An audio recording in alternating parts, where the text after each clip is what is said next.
আসসালামু আলাইকুম, কেমন আছেন সবাই? আশা করি ভালো আছেন। আলহামদুলিল্লাহ, আমিও ভালো আছি। প্রতিবারের মতো আজকেও আর একটা নতুন ভিডিও নিয়ে আসলাম। আশা করি আমার ভিডিওটা ভালো লাগবে। আর আজকে হচ্ছে আমাদের পুকুর থেকে মাছ মারা হইতেছে।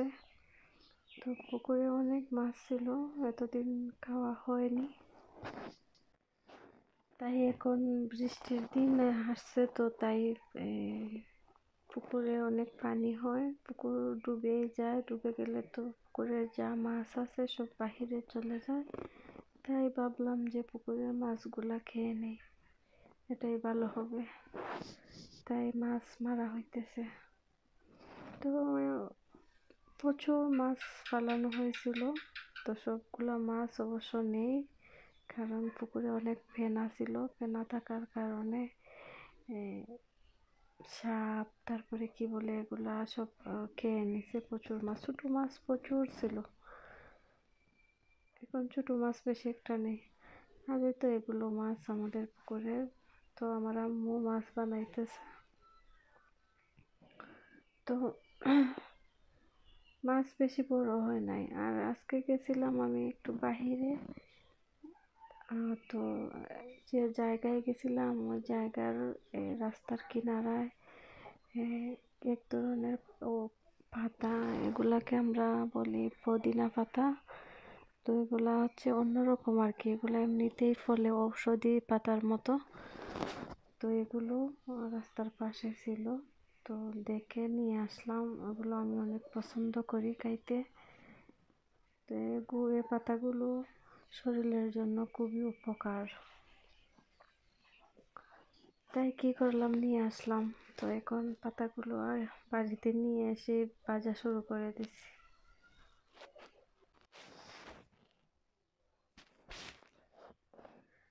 তো পাতাগুলোকে সুন্দর করে ভেজে নেব।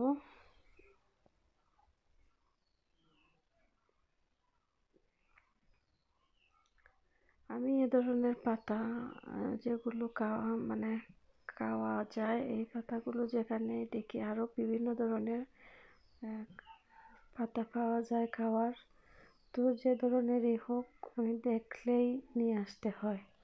মানে আমার খুব পছন্দ এগুলো খেতে, আমার কাছে খুবই ভালো লাগে আর কি।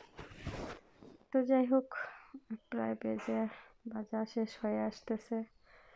তো ভেজে সাথে সাথে আমি খেয়ে নেব।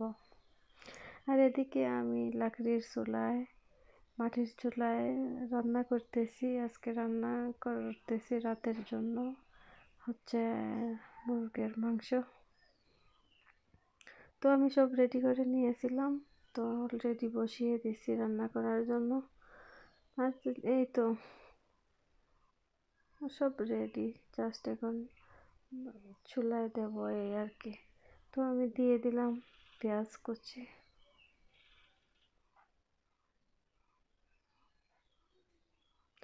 তো আমার কাছে মাটির চুলায় রান্না করতে খুবই ভালো লাগে। আর মাটির চুলা দিয়ে রান্না করে খেতেও খাবারের স্বাদও খুবই ভালো হয়। সবাই বলে, আমি নিজেই জানি,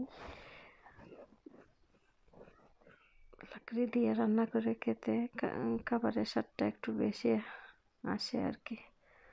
তো এখন দিয়ে দিতেছি হচ্ছে রসুন বাটা, দিয়ে দেবো আদা, এগুলো আর বলার কিছু নেই।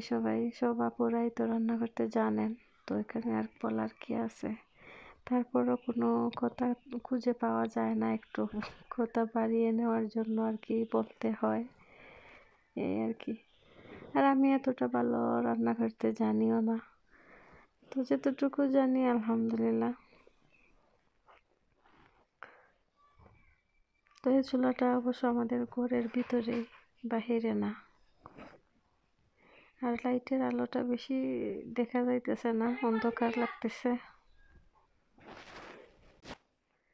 আর আমার তো এখন একদম ইউটিউবে তাকাই হয় না, ভিডিও আপলোড করা হয় না। আর ভিডিও আপলোড করতেও ভালো লাগে না, কি করব, একটা আগ্রহ আছে না, আগ্রহটা চলে গেছে। আর শরীরটা খুবই অসুস্থ থাকার কারণে গ্যাপ দিছিলাম। এখন আলহামদুলিল্লাহ কিছুটা সুস্থ হয়েছি। তো তারপরও ভিডিও বানাইতে একদম ভালো লাগে না, এই আর কি। তো অবশ্য আমি চেষ্টা করতেছি প্রতিনিয়ত ভিডিও আপলোড করার জন্য, চেষ্টা করেও ব্যর্থ হয়ে যাচ্ছি। তো জানি না ভিডিও সবসময় করতে পারবো কি না, যে অবস্থা শুরু হয়েছে আমার। আর মাশাআল্লাহ আমাদের এই মাটির চুলাটায় খুব সুন্দর আগুন হয়, অল্প লাকড়িতেই অনেক আগুন হয়, আর খুব তাড়াতাড়ি আগুন ধরে যায় চুলায়। চুলাটা খুবই ভালো। আর যা ধুমা আছে না, একটুকু ধুমা রুমের ভিতরে আসে না, সব বাহিরে চলে যায়। চুলাটা আসলে রান্না করতে খুবই শান্তি।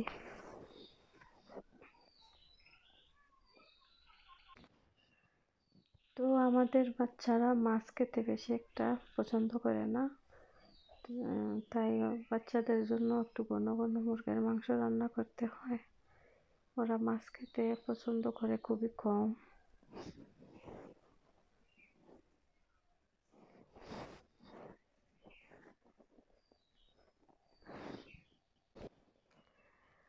আর ধীরে ধীরে আমারও যাবার দিন গনিয়ে আসছে, 3 মাস শেষ হয়ে গেছে, না শেষ হয়নি, আরও 1-2 দিন আছে। তো আমারও চলে যাবার দিন গনিয়ে আসছে, চলে যাব, আর বেশি দিন নেই। তো তারপরও আমার কপিলকে বলছি টাইমটা কিছু কিছু পিছিয়ে নিতে, কারণ আরও কিছুদিন পরে যাব। চিকিৎসা এখনো পুরোপুরি শেষ হয় নাই, শরীরটা এখনো অসুস্থই রইয়া গেছে, বেশি ভালো হয় নাই, পুরোপুরিভাবে সুস্থ হয় নাই। তাই বলছি যে আমার টাইমটা একটু বাড়িয়ে দিতে। তো দেখি কপিল কি করে, যদি টাইম বাড়িয়ে দেয় তাহলে তো আরও মাসখানেক থাকা পড়বে, নয়তো চলে যেতে হবে। সমস্যা আমারই, চলে না গেলেও হবে না, বাড়িতে বসে থাকলেও হবে না, যেতেই হবে। তো এই আর কি। তো এদিকে আমি মশলাটা ভিজিয়ে নিতেছি, সব মশলা নিয়ে নিছিলাম, তো এখন পানি দিয়ে ভিজিয়ে নিচ্ছি।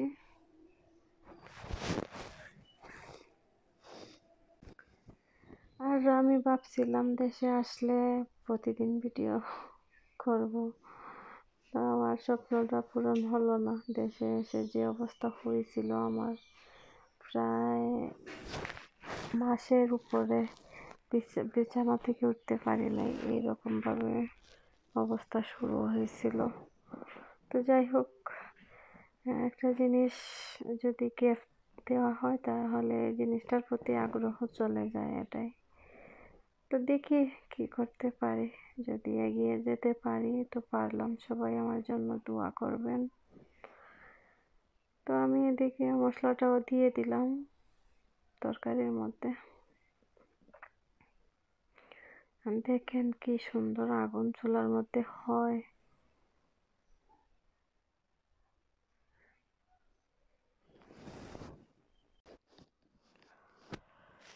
আর এই তো রান্না বাড়া শেষ হয়ে যাইতেছে, রাতের এগুলো হচ্ছে আমাদের রাতের খাবারের রান্না। কোনো দিন দিনই রান্না করে নিই, আর কোনো দিন রাতে রান্না করি। তো মনে করি দিনে যেদিন রান্না করা হয়ে যায় তো রাতে আর রান্না করতে হয় না, টাইম অনেক পাওয়া যায় রাতের বেলা। আর এদিকে আমি সন্ধ্যায় নাস্তা করার জন্য ছোলা ভেজে নিয়েছিলাম, তো এগুলো হচ্ছে ছোলা ভাজা।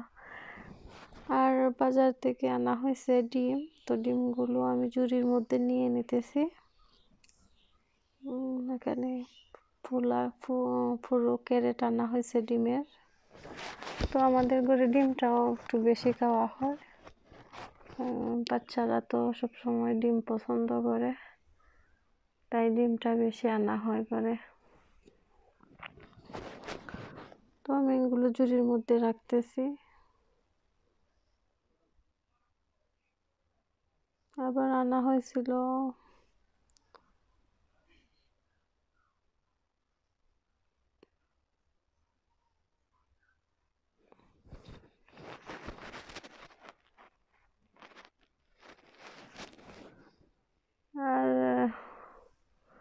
সাথে আনা হয়েছে কলা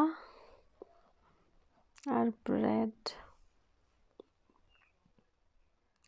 তো ভিডিওটা অনেক লম্বা হয়ে গেছে আজকে, জানি না সবাই পুরো ভিডিওটা দেখবেন কি না, যতটুকুই দেখেন তো প্লিজ অবশ্যই একটা লাইক করবেন আর কমেন্টে জানাবেন।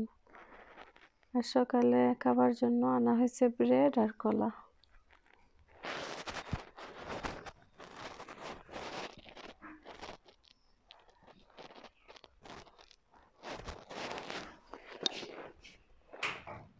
তো আজকের মতো এখানেই বিদায় নিতেছি। সবাই ভালো থাকবেন, সুস্থ থাকবেন, আর সবাই আমার জন্য দোয়া করবেন যাতে আমি সুস্থ হই তাড়াতাড়ি। আর